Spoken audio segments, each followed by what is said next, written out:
ಒಂದು ಕಾಂಗ್ರೆಸ್ ಪಕ್ಷ ಭಾಳ ದೊಡ್ಡ ಪಕ್ಷ, ತುಂಬ ಪುರಾತನವಾದ ಪಕ್ಷ. ಅದು ಲೀಡರ್ಗಳ ಪಕ್ಷ, ಕಾರ್ಯಕರ್ತರ ಪಕ್ಷ ಅನ್ನೋದಕ್ಕಿಂತ ಅದು ಲೀಡರ್ಗಳ ಪಕ್ಷ. ಅಲ್ಲಿ ನೀವು ಯಾವ ಕೋಟಾವಾರು ಫಿಲ್ ಮಾಡ್ಕೊಂಬಂದ್ರೂ ಇನ್ನೂ ಶಾರ್ಟೇಜ್ ಆಗುತ್ತೆ.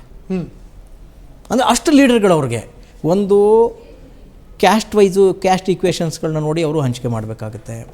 ಕೆಲವು ಪ್ರಾಂತ್ಯವಾರು ನೋಡಿ ಅವರು ಹಂಚಿಕೆ ಮಾಡಬೇಕಾಗುತ್ತೆ. ನೀವು ಹೇಳ್ದಂಗೆ ಈ ಮೂರು ಇದೆಯಲ್ಲ, ಒಂದು ಹೈಕಮಾಂಡ್ ಕೋಟಾ ಅಂತ, ಕೆಲವರು ಇವರೆಲ್ಲ ಇದ್ದಾರೆ, ಅವರು ಹೈಕಮಾಂಡ್ ನಿಷ್ಠರು, ಇನ್ನು ಕೆಲವರು ಡಿ ಕೆ ನಿಷ್ಠರು, ಇನ್ನು ಕೆಲವರು ಸಿದ್ದರಾಮಯ್ಯ ನಿಷ್ಠರು.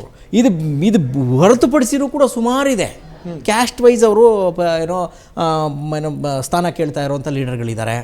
ಇದನ್ನೆಲ್ಲವನ್ನು ಸರಿದೂಗಿಸುವ ಒಂದು ಟೈಮ್ ಇತ್ತು. ಲಾಸ್ಟ್ ಟೈಮ್ ಸಿದ್ದರಾಮಯ್ಯನವರ ಕ್ಯಾಬಿನೆಟ್ನಲ್ಲಿ ಸುಮಾರು ಸಣ್ಣ ಪುಟ್ಟ ಜಾತಿಗಳಿಗೆ ಅವಕಾಶ ಕೊಡೋಕ್ಕಾಗಲೇ ಇಲ್ಲ. ಕಾಂಗ್ರೆಸ್ನಲ್ಲಿ ಏನಂದರೆ ಒಂದು ಅವರ ಹಿಂದುಳಿದ ವರ್ಗಗಳ ಪ್ರತಿನಿಧಿಗಳನ್ನ ಗುರುತಿಸೋದ್ರಲ್ಲಿ ಅಥವಾ ಮಾರ್ಜಿನಲೈಸ್ಡ್ ಕಮ್ಯುನಿಟಿಗಳನ್ನ ಏನೋ ಅವ್ರಿಗೆ ರಾಜಕೀಯ ಪುನರ್ವಸತಿ ಕಲ್ಪಿಸೋ ವಿಚಾರದಲ್ಲಾಗಲಿ ಹಿಂದಿಂದ ಮಾಡ್ಕೊಂಬರ್ತಾ ಇದ್ರು. ಈಗ ಅದು ಹೋಗಿದೆ ಸರ್, ಅದು ಆಲ್ಮೋಸ್ಟ್ ಹೋಗಿದೆ. ಈಗ ಈ ಕುಸ್ತಿನಲ್ಲಿ ಡಿ ಕೆ ಪಾಳ್ಯ, ಸಿದ್ದು ಪಾಳ್ಯ, ಹೈಕಮಾಂಡ್ ಪಾಳ್ಯ, ಇದರ ಮಧ್ಯೆ ಸಾಮಾಜಿಕ ನ್ಯಾಯ ಅನ್ನೋದು ಬಹುಶಃ ಗಗನ ಕುಸುಮ ಆಗಿದೆ. ಅದು ಆಗದೇ ಇದ್ದಿದ್ರೆ ಇಷ್ಟೊತ್ತಿಗೆ ಇವರು ದಲಿತ ಸಿ ಎಂ ಎಷ್ಟು ವರ್ಷ ಆಳಿದೆ ಸರ್ ಕಾಂಗ್ರೆಸ್? ಮಾಡ್ಬೋದಿತ್ತಲ್ಲ ಯಾರೋ ಒಬ್ಬನ್ನ. ಹೋಗ್ಲಿ, ನಾಯಕರುಗಳ ಕೊರತೆ ಇದೆಯಾ? ನಾಯಕರುಗಳ ಕೊರತೆ ಇದೆಯಾ? ದಲಿತ ನಾಯಕರ ಇದೆಯಾ? OBC ಕೊರತೆ ಇದೆಯಾ? ಮಾಡಲೇ ಇಲ್ವಲ್ಲ.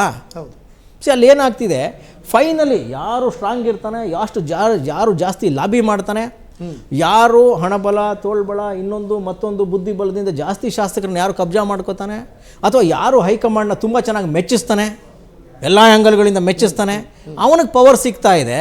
ಪಾಪ ಈ ಸಣ್ಣ ಪುಟ್ಟ ಇವ್ರು ಯಾರು ಬಂದಿದ್ರಲ್ಲ ನಮ್ಮ ಆಫೀಸ್ಗೂ ಬಂದು ಎಲ್ಲ ನಮಗೊಂದು ಅವಕಾಶ ಕೊಡಿ ಅಂತ ಯಾರೋ ಸಣ್ಣ ಪುಟ್ಟ ಜಾತಿಯವರೆಲ್ಲ ಕೇಳ್ತಾ ಇದ್ರು.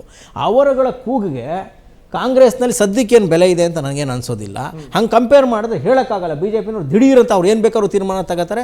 ಇವ್ರು ಡಿಸ್ಕಷನ್ ಮಾಡೋ ಟೈಮಲ್ಲೇ ದಲಿತ CM ಅವ್ರು ಮಾಡಿದ್ರೂ ಆಶ್ಚರ್ಯ ಇಲ್ಲ.